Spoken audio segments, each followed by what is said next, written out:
Hi, I'm Paige Wilhide, and I am the writer, performer, producer of Breakup Addict. It is a one-woman show that is performing at Hollywood Fringe Festival coming up in June. And if you want to learn more, check it out. I I've always loved theater. I feel like I was born to be on stage. I remember actually I don't remember, but my mom always tells me that when I would wake up in the morning in my crib, rather than crying, I would be singing. So that just says a little bit about like my kind of destiny, and throughout my life I've always felt so alive and at home and just like so myself whenever I'm on stage. I think first and foremost I'm a performer. That's really how I like to express myself. And um, throughout my theater career, I've always performed other artists' work. I've memorized the lines and, gotten in touch with the character and gotten to know the character and their motivation and brought other people's words to life on stage and on film. And it was more recently that I really embraced this idea that I am a playwright. I can write down my own stories, and I can turn them into a script and turn them into dynamic characters and perform, bring my own words to life. And so I've always been a writer in different ways, I've always been interested in creative writing, but first and foremost I'm a performer, and then secondly I am a writer, and really starting to just fully own that part of my artist self. I love being a playwright. I love it because, I get to express myself in a different way. It's different when you're memorizing the words of somebody else. When it's like your words and your stories. Like my show is very autobiographical, so it's very much me. And so like when I'm taking on those characters, I actually like get to play actor and playwright at the same time, and I get to kind of alter the lines depending on, I think it's because I really like to be in control. Now that I'm thinking about it, it's a control thing at the end of the day. But yeah, I get to like change the script if I want to, if I'm feeling into a character. And for example, grief is a character in my show, and if I'm feeling grief and I'm like, okay, this is how grief would be standing and talking, and then I'm like, but that's not exactly like the language he would be saying. I get to alter it, and there's just a lot of creative freedom that I have when I'm also writing the show. I see the theater experience as a co-created experience. It's like a feedback loop, right? So I am up there, yes, like I am on the stage, I am giving the performance that people have paid to see, and their feedback is what then like gives me more, like kind of moves me through the art, through the day, through the show. um and then yeah, I just feel like there's something that becomes so alive in that theater, in those moments, that's not create that's like so unique and can't be recreated. um and even if I perform the show, the same exact lines, the same exact characters another day, it's going to be a different audience. So it's actually going to be a whole different experience for both the audience and myself. Sometimes when I perform, I learn more about my characters. Sometimes I learn more about my story. Sometimes I get to like learn about my own sense of humor and adaptation and intuition. Like, so there's just so many layers of exploration that I get to drop into when I'm on stage with the feedback of an audience, and it's this beautiful, yeah, it's a co-creation. I I went to a fringe show, a Hollywood Fringe Festival show years ago before the pandemic, and that was the first time that I realized that Hollywood had its own culture of theater. I came from New York. I moved from New York in 2018. And I think of New York as, the theater capital of the United States, of the world, maybe. And LA is more film and television.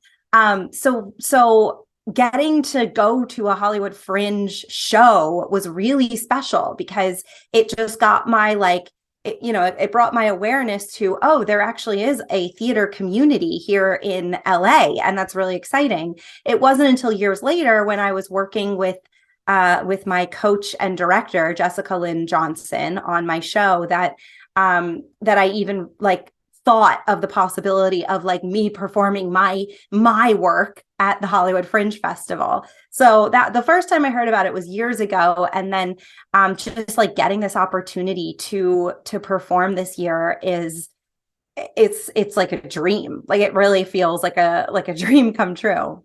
Hollywood Fringe Festival, as I'm realizing, allows for a whole range of creative expression. There are all kinds of, there's comedy, there's dramedy, there's drama, there's all kinds of experimental work, there's solo theater, there's ensemble theater, there's musicals. It's really a range. And what I love about Fringe, and specifically Hollywood Fringe, is it's once you're in the community, it's you're in this really tight-knit, loving bubble, and everybody wants to support everybody, including the people who are in charge of the festival. They're always putting on events and wanting to bring the community together. And there's just this sense that ships rise in a high tide, right? All ships rise in a high tide, something like that. And so we're all uplifting each other. And there's something really unique and special about the Fringe community at large.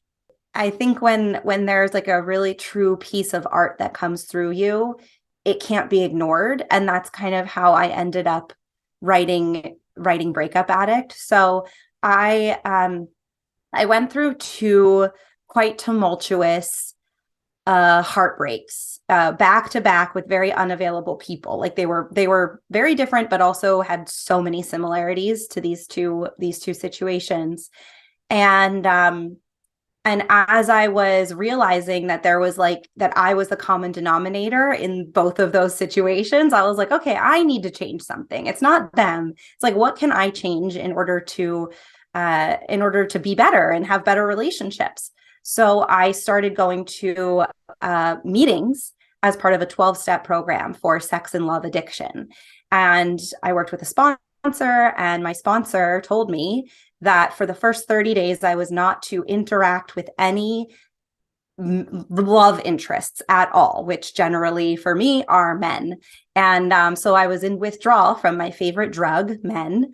And I did that for 30 days and then 60 days. And it really took me into an identity crisis. I realized that I had piled my identity on top of this idea that I am valuable, I am loved if a man loves me, if somebody else approves of me and likes me.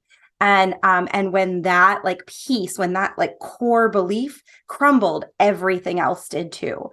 So I spent a lot of time in isolation. I was in a depression. I was eating a lot. I was just trying to find other vices to kind of fill the void that I didn't have because I had all this, I was not talking to men. And during that time, I started writing. That was a way that I really tried to cope with some of these feelings. And I wrote down my stories. I wrote down what I was going through. And then I met my coach, Jessica Lynn Johnson, and she helped me piece all the puzzle pieces together into a solo show.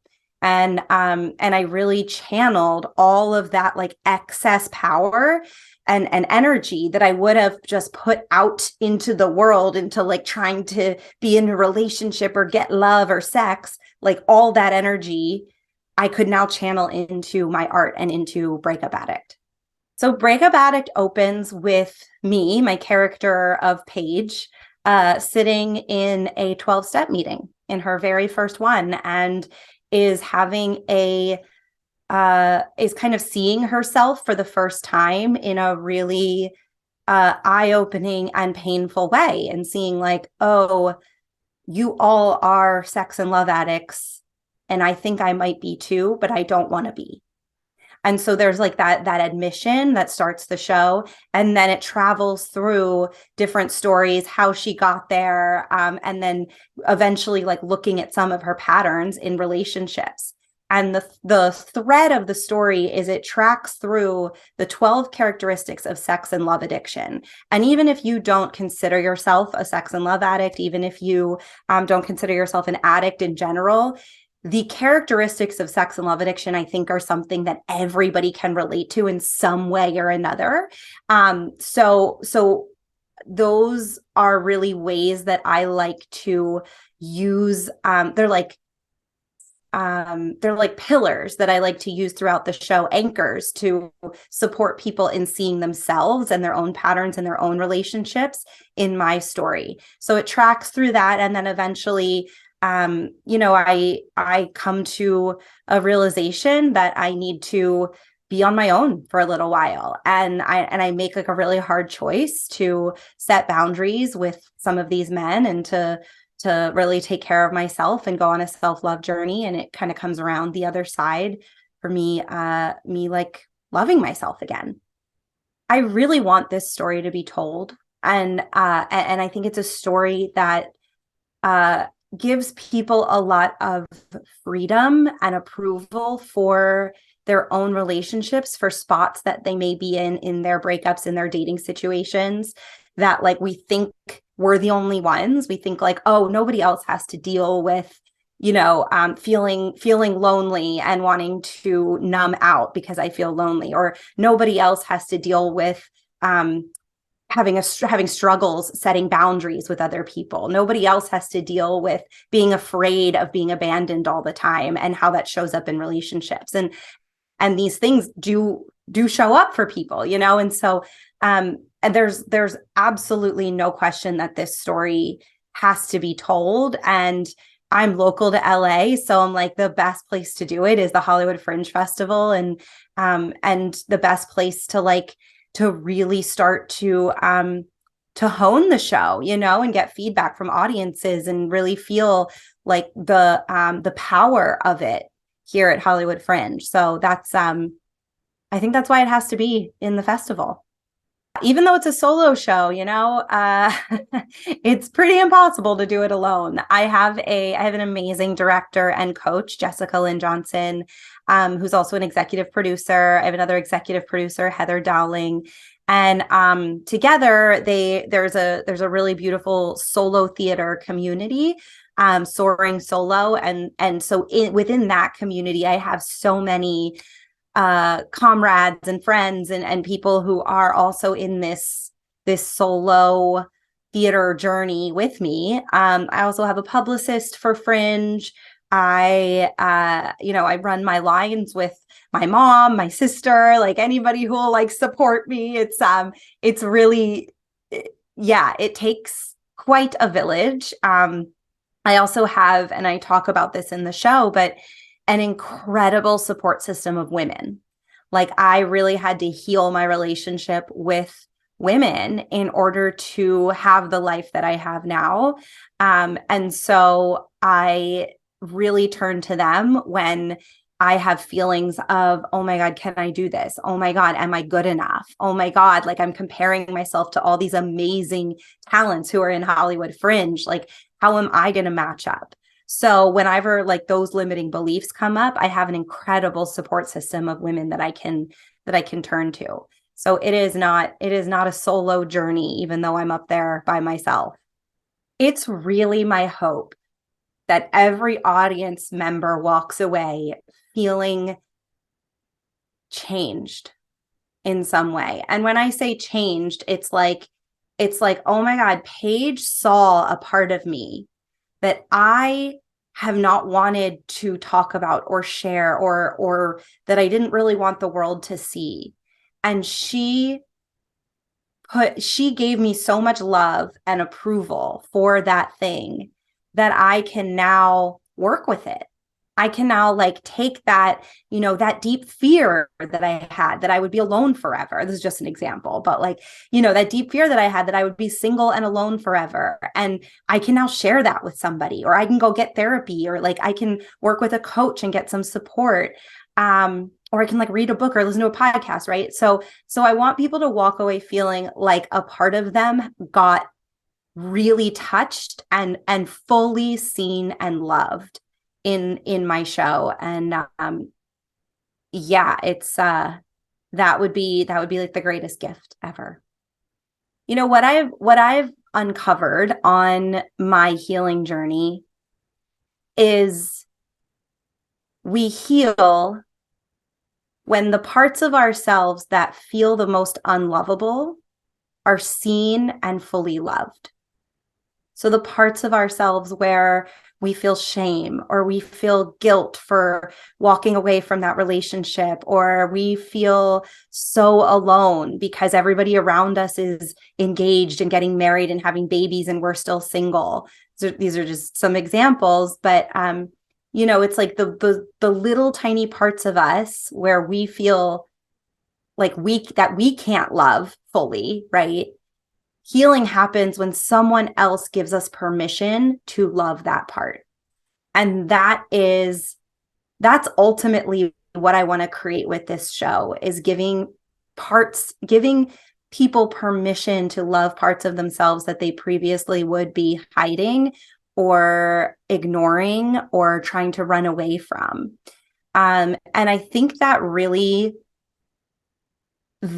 is how you take pain and turn it into power, rather than taking pain and suffering, choosing the suffering route. This is like taking pain and turning it into power. I did that through my show, through writing down my stories. I was in such a dark time, and I really alchemized that into this beautiful, like, moving piece of art.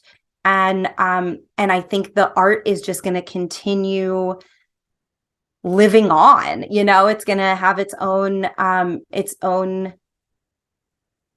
it's going to become its own body of work. I don't know exactly how, because it's not up to me anymore. It's really up to like the people who see the show and the people who are moved by it and what they get from it, and being able to like carry on the message.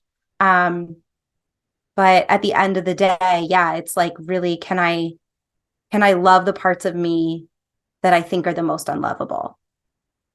My desire for when I am on stage during Hollywood Fringe is to be so fully present in my body that I'm not thinking, that I am just like letting the lines and the characters, oh my gosh, I'm getting chills and like tears are coming to my eyes as I'm thinking about this, but like just letting it move through me in the most present way. Like there's I talk about higher power and God and the universe, in my show, and being connected to spirit.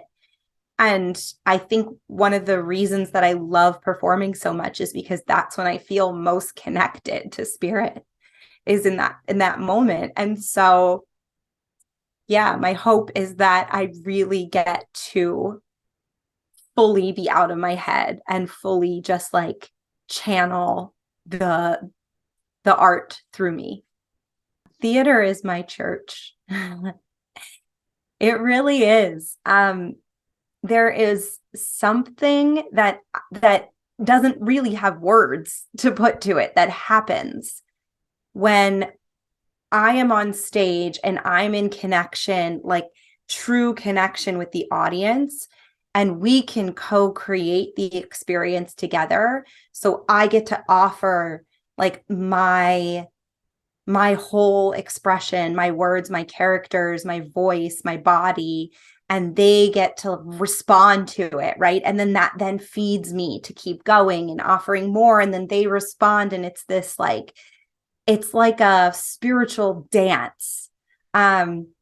So yeah, there is an element of it that feels like church. And I notice when I leave the show, like after the show, I feel so full. Like, it's like my heart, it's like they've given me more than I've given them. Like, I feel so full. And I imagine that that's how, I didn't grow up like going to church often, but I imagine that's how people who are very, very committed, to their religious practices feel when they leave church. And that's maybe the reason that they go consistently. So yeah, it's just this really nourishing, fulfilling experience. If you've ever experienced heartbreak, if you've ever been in a relationship where you are wondering where you went, if you've ever left a relationship wondering who you are, anybody who's dating, like this is really for people who feel like they are wanting to be seen in their relationships and in their dating life. You must go see Breakup Addict if you have ever been through heartbreak. If you've ever walked away from a relationship and wondered, what happened? Where did I go? Who am I now? How am I going to rebuild from this place? If you've ever been dating and you wake up and you're like, what am I doing? How do I do this? If you've been resistant to dating, if you've ever been scared to put yourself out there and be vulnerable with somebody, this show is for anybody who is in relationships, wants to be in relationships, has just come out of a relationship. It is a really powerful way to be entertained, right? You're gonna laugh, you're gonna feel things, you're gonna cry. It's a really entertaining play that also will leave you with something. It's like you're not just going to a play for 75 minutes and then you leave and go to dinner and like forget the next day. This play like lives on through you, and it will continue to bring its lessons and bestow its gifts upon you as you're digesting it, after the show. And I really encourage you to bring a friend to it so you can talk about it after, because there's so much to get, and you definitely won't regret coming to see Breakup Addict. You have to come out and support these artists. There is such a range of talent. I'm blown away by the amount of talent that is in this festival, the amount of offerings, the different types and flavors and varieties of shows, different lengths of shows, different styles, different kinds of people. It's a transformational experience to be able to have access to like this entire array of performances and live theater. And listen, we've all been so digital, we've all been like caught on our computers for the last few years and in our homes. And the magic of live theater is something that we were not able to access when we're on Zoom, when we're like in the virtual digital world. There is an unmatched magic that is created inside of a live theater experience. And you have an opportunity to go to that and to see it and to experience it and to like let it inspire you and your art and move you. So you got to come to Hollywood Fringe, see as many shows as you can. It's going to be a wild, fun time.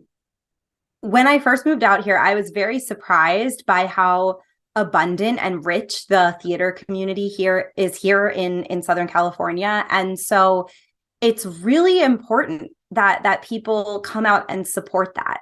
It's the community that keeps it alive, and keeps it going and keeps it vibrant and moving and thriving. And I try to support as much theater as I possibly can.